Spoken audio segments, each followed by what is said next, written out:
सांगली महापालिका क्षेत्रातल्या महापालिका शाळांची पाहणी आणि पोषण आहाराचा दर्जा तपासणी शाळांमध्ये आवश्यक सुविधा निर्माण करून देण्यासाठी पाठपुरावा करणार विरोधी पक्षनेते मंगेश चव्हाण। सांगली महापालिका क्षेत्रातल्या महापालिका शाळांची पाहणी आणि पोषण आहाराचा दर्जा तपासणी करण्यात आली। यावेळी विरोधी पक्ष नेते मंगेश चव्हाण यांनी शाळांमध्ये आवश्यक सुविधा निर्माण करून देण्यासाठी पाठपुरावा करणार असल्याचं यावेळी म्हटलं आहे।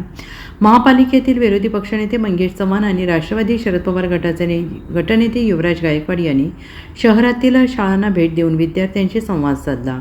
महापालिका प्रशासनाकडून देण्यात येणाऱ्या सोयीसुविधांचा आढावा घेतला। यावेळी शालेय विद्यार्थ्यांना देण्यात येणाऱ्या पोषण आहाराच्या दर्जाची देखील पाहणी केली। यावेळी थेट विद्यार्थ्यांसोबत पोषण आहाराचा आस्वाद देखील घेतला। महापालिकेच्या शाळांना आवश्यक सोयीसुविधा पालिका प्रशासनाकडून उपलब्ध करून देण्यात येत नसल्याचा आरोप करत येत्या महासभेमध्ये यावर आवाज उठवला जाईल असे आवाहन चव्हाण यांनी म्हटलेलं आहे।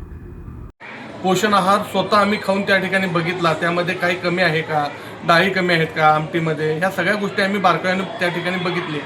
तर शाळेची परिस्थिती बघितली तर शाळेची पट संख्या ज्या पद्धतीनं जास्त आहे त्या पद्धतीनं शिकवण्यासाठी शिक्षकांची संख्या कमी आहे। तर मुलांच्या शिक्षणाचा दर्जा वाढवण्यासाठी तर जास्तीत जास्त प्रयत्न करणं गरजेचं आहे। आत्तापर्यंत तुम्ही बघताय की महापालिकेमध्ये फक्त घोषणा होतात, प्रत्यक्ष काम या ठिकाणी शाळेत आल्यावर आपल्याला कळतंय। काही शाळेच्या छत गळत आहेत, काही शाळांना छत नाही आहे।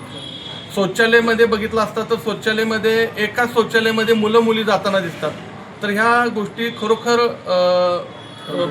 बदलणं गरजेचं आहे, नव्यानं करणं गरजेचं आहे। ह्यामध्ये कुठंही हे भाजप सरकार असू दे किंवा प्रशासन करताना दिसत नाही आहे। पण शिक्षकांची तळमळ बघितली तर त्यांचा दर्जा वाढवण्यासाठी अतिशय मनापासून ते काम करत आहेत।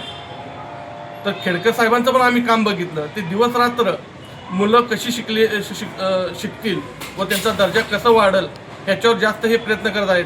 तर ह्यामध्ये कमी फक्त महापालिका प्रशासन कमी पडत आहे। महापालिका ह्या शाळेकडे दुर्लक्ष करत आहे। येणाऱ्या महासभेमध्ये आम्ही आवाज उठवू, ह्या महासभेमध्ये ह्या शाळेंना भरघोस निधी देण्यासाठी आम्ही 100% प्रयत्न करू आणि जर का देत नसतील तर सर्व विद्यार्थ्यांच्या पालकांना घेऊन आम्ही रस्त्यावर उतरणार, त्याशिवाय आम्ही राहणार नाही। Jai Hind, Jai Maharashtra. Bureau report SPN Marathi.